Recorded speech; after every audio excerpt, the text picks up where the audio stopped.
So I will start again with the English version. So when studying architecture, I also studied environmental education. And I found out that the time in mid-1990s, it was very nature-centered. Built environment was seen as a bad necessity that destroys the beautiful nature. That was the reason why I started to work with architecture and children. I thought it was important that they will also realize that architecture, our living environment, can be beautiful and dealing with it can be fun.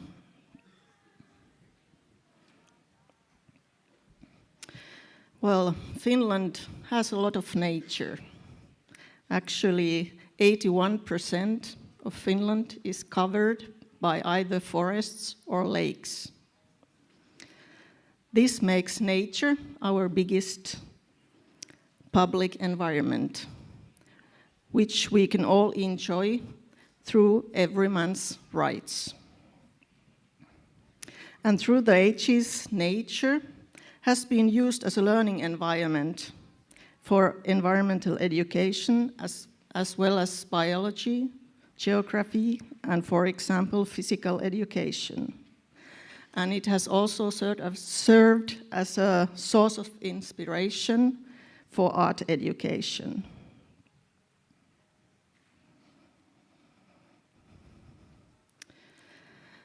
In early childhood education, particular attention is paid to the forming of one's relationship with nature.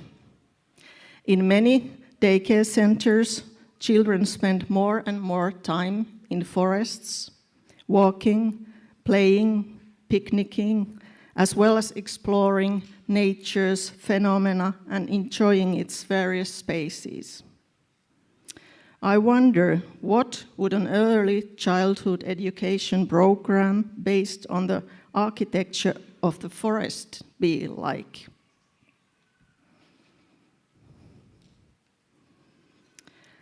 In his doctoral dissertation, Architecture of the Forest, architect Lauri Louekari talks about temple-like spaces in pine forests, cathedral-like spaces in birch forest, and crypt-like spaces in spruce forests.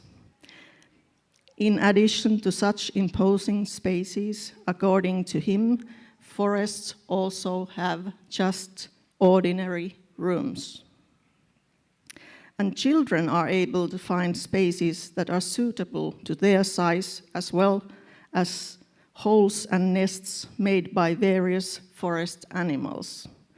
They can also make their own nests and shelters using the natural materials available.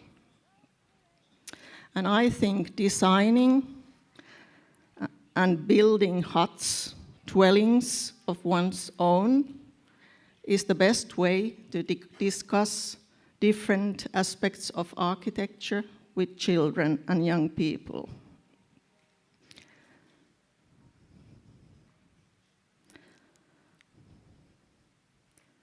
Let's continue from here.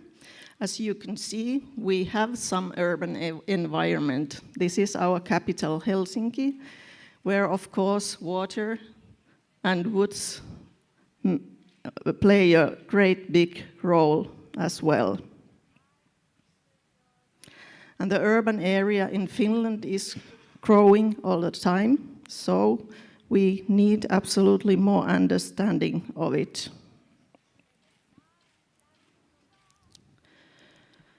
And Finland has recently gone through a major reform of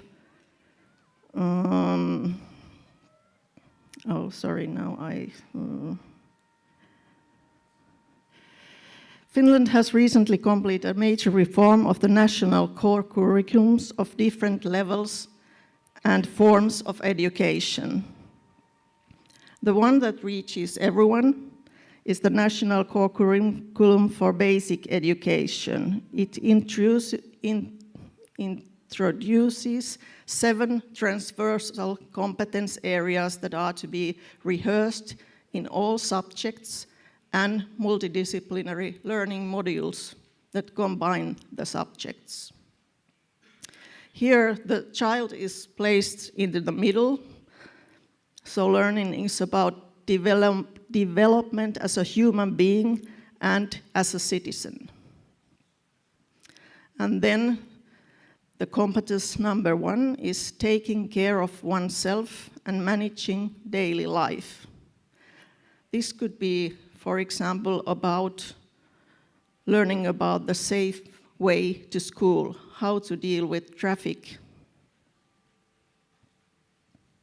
Number 2 is cultural competence, interaction, and expression. And of course, in arts lessons, we are learning about the means of expression. Third is multiliteracy. We need to learn to read the built environment and architecture as well. 4 is ICT competence. It could be like an adventure in virtual environments, for example. 5 is for working life competence and entrepreneurship. So we could get familiarize ourselves with architect's profession or city planner's profession, for example. 6 is participation, involvement, and building a sustainable future, which is, of course, directly linked to architecture and city planning. And then the last one is thinking and learning to learn. And today we have seen great examples how we can, with architecture education, promote creative thinking and creative processes.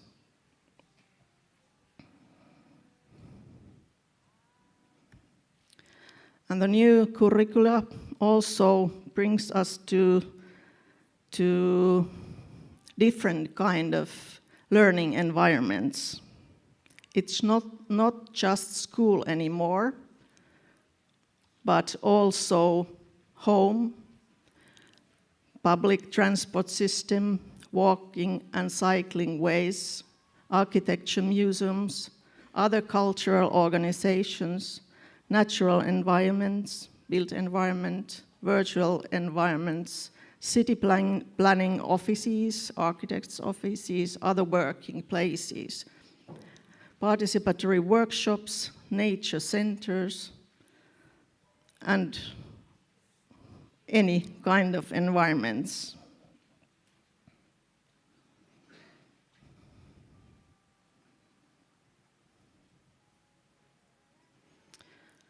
The new national core curricula also guides towards new school architecture.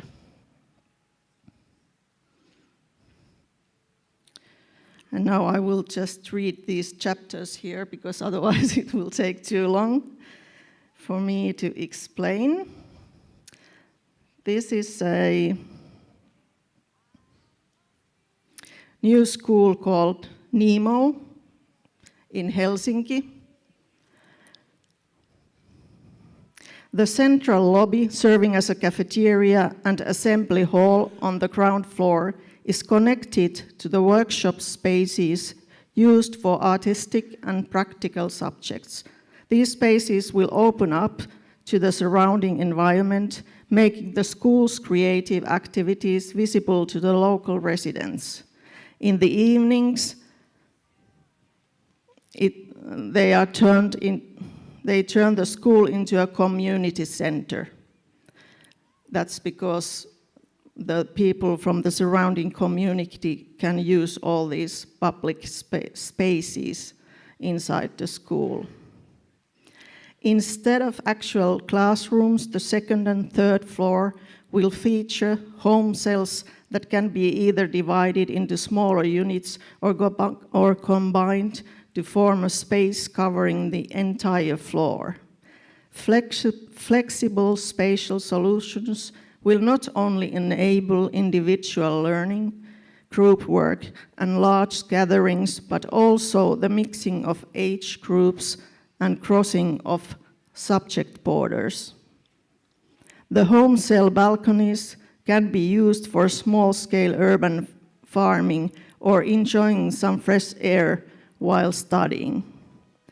The unobstructed views between different spaces will make it easier to monitor schoolwork as well as people moving in the building.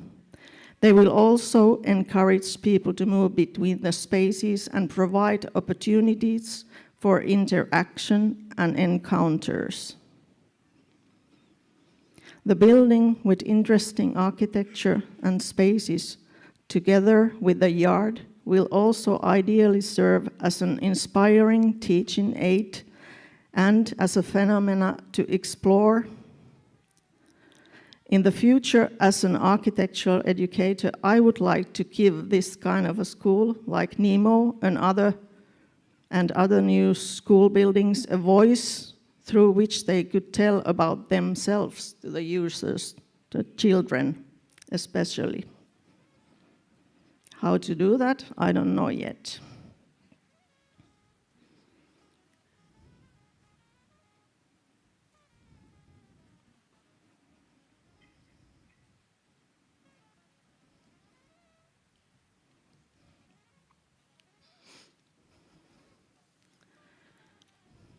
The first and second graders of the current Jätkäsaari school, the one I showed you is the future Jätkäsaari school, but the current school students had a chance to visit their future school before its completion. After the architect's introduction of the process of designing Nemo got every pupil to take a peek at the school's 3D model with the help of VR techniques.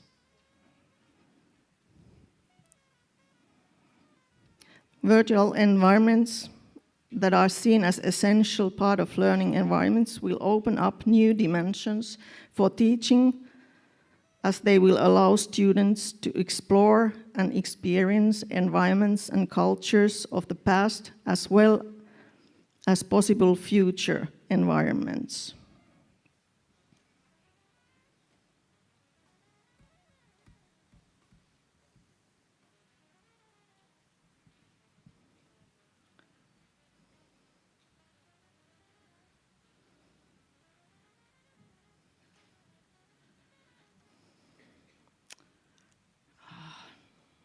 Now I'm a bit mixed with my slides, I'm sorry.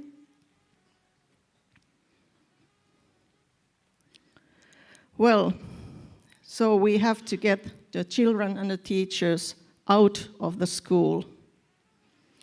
This is about a project, Ulos, Ut, Out, that educates teachers and encourages them to leave the classroom. And in these pictures, it was our workshop together with some colleagues, where we first had a close look at the Turku Castle with all our senses. And then afterwards, we built some light structures as a contrast to the massive structures of the castle. There are several these kind of projects that are educating teachers to use the learning environments outside school.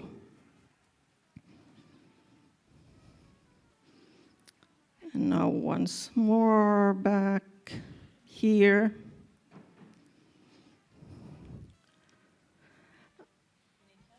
No, I just looked if I have time left. Okay.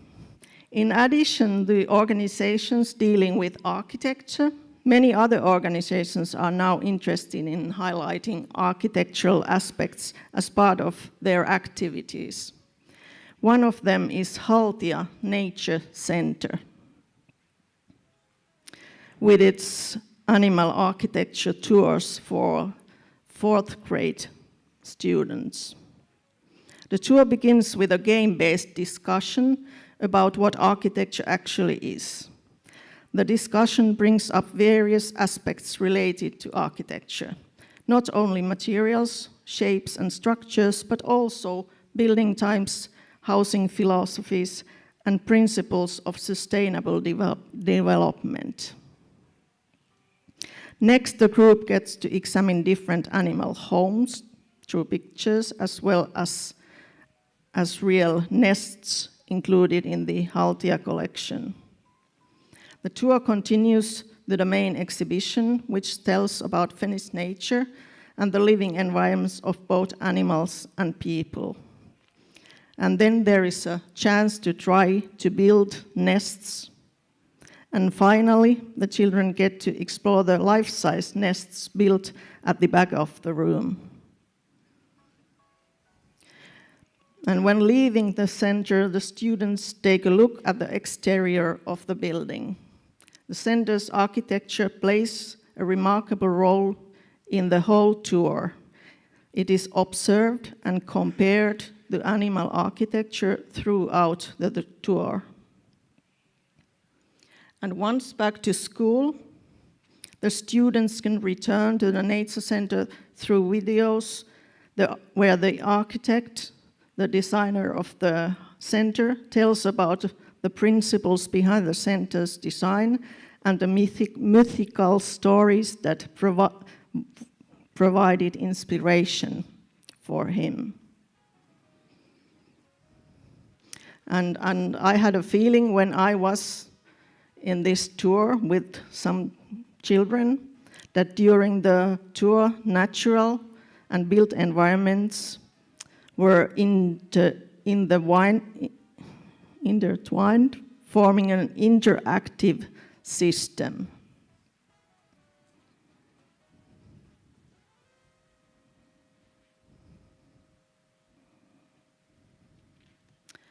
And here is one of my projects,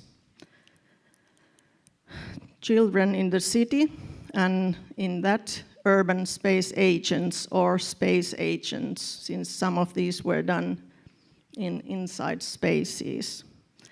And in this one, the aim was to raise the students' interest for their own environment, as well as encourage teachers to approach architecture with their students. And the idea was that these would be just from 2 to 6 hour workshops, so very compact, easy to realize. And these were done with different professionals from art. So there were interpretations of an urban space with an actor, instant space with an architect, treasures from the blocks with an environmental educator, light in a space with an industrial designer, and bodily interpretations of space with a dancer, spaces and atmosphere with textiles with an architect and a textile artist, huts in the city center with an architect, color through street furniture with an industrial designer, environmental art in the spirit of the location with a museum pedagogist, and exploring the garden city with an architect, and from a chair to an urban space with an architect and urban activist. Well, I was thinking about showing 2 videos, but maybe I will just show one at the end. But if you are interested in these workshops, you can find them from our website, which you will see the address at the end. But I recommend to watch these. I think there are really nice ways of dealing with architecture and children and getting to know the environment. And this is cultural paths system that is. Cultural paths are a municipality level means of supporting arts and culture education at schools to bring them within the reach of everyone. The idea is that every child could each year visit a cultural institute or to take part to an artistic workshop. And this example comes from Seinäjoki, where special attention is paid to Alvar Aalto's architecture. The youngest ones will learn about it with the puppet, Topi the mouse, and the older ones in architectural workshops or visits and tours to Alvar Aalto Centro. The Alvar Aalto Centro is a whole block of Alvar Aalto's buildings in Seinäjoki.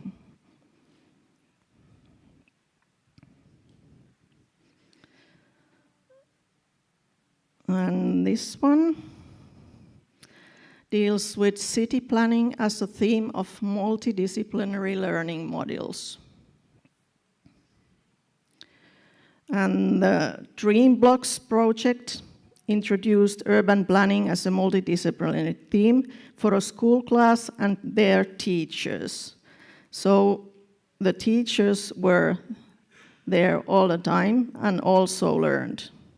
This workshop linked together social studies, geography, mathematics, visual arts, and Finnish language studies.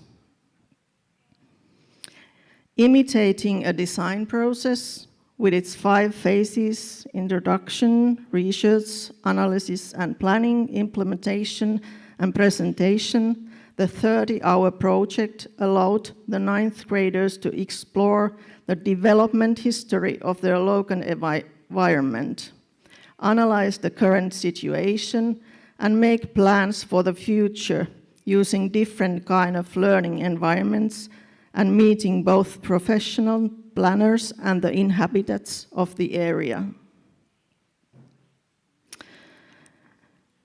And I've been wondering if these types of multidisciplinary projects linked to school activities could be used more extensively to bring students' ideas and views to the attention of the city planners.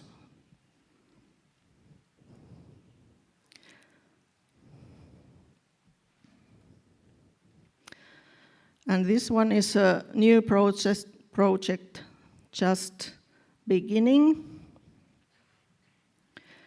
Our Place is a beginning project educating and inspiring teachers to create multidisciplinary learning modules.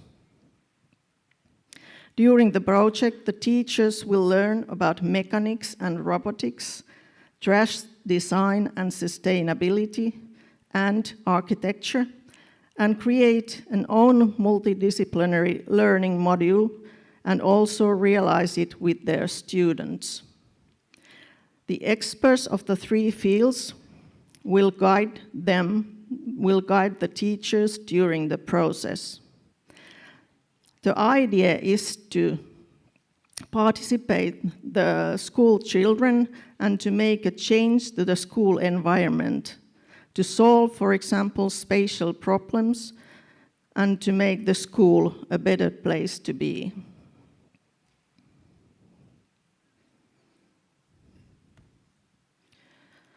This one is also a becoming project, is a culture container. It's a series of cultural workshops coordinated by the city of Espoo. The container is traveling around the urban squares around Espoo, and again, bring culture within the reach of everyone. The theme of our workshops will be landscape architecture, and including, of course, urban landscape. And this is the last example. There are 4 visual arts schools that have launched a joint project with the aim of developing the contents and pedagogy of architectural and environmental education as part of the basic education in the visual arts. And each school has approached architecture in their own way. At one of them, architecture is not only linked to visual arts, but also crafts and environmental art, while another has linked it to design and interior architecture. At the 4th school, the project is guided by the local manor culture, the presence of the living countryside, and collaboration with the local planning department. And the 4th school, the project is strongly connected to a local ice sculpture event. And before my final words, just a few of them, I would like you to see this very short video.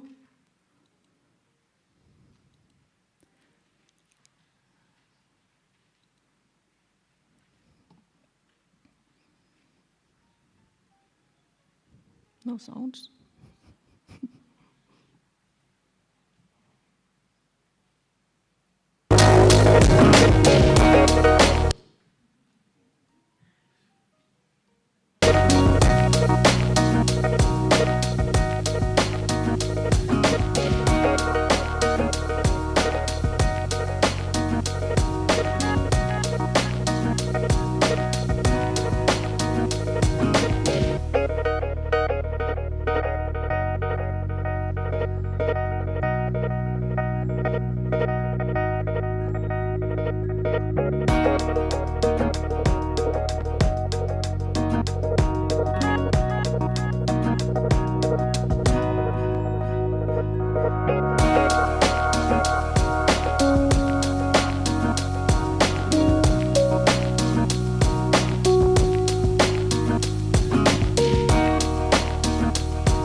Okay, so what is new about the Finnish system and the new curricula that takes children out? Because they have been taken on trips to museums and natural locations, and they have used information technology and learned together and through cooperation before. The new thing is that these activities are now an integral part of normal school activities, so they have to be done. And this development opens up incredible opportunities for architectural education, but I think it also challenges us architects, architecture educators to start a new round and research to develop our field. Architecture is linked to many school subjects as well as the competencies Architecture is linked to many school subjects as well as the competencies required by the core curricula, but first and foremost, it is a phenomenon that affects and is constantly present in everyone's daily life.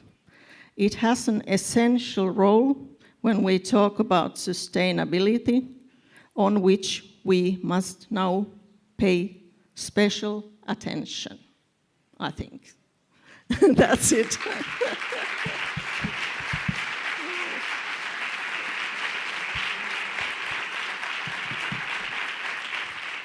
Thank you, Jaana. Thank you, Jaana. La página web, ¿la veis desde ahí? El señor Tonucci está preguntando. This project Salvo's website, and it has really a lot of nice pictures and videos to see. So I think you can learn quite a lot from there if you just look at the pictures of the projects. Oh yeah, and it was supposed to. This is our website. Esa página. And you will find my contact details from that website. And we shall soon also start to publish some news in English, and I will also publish some. I don't remember any words anymore, but I will also publish some of my projects in English, and also put the English text that I've written about the short workshops and the videos together, so they will be more easily found for international public.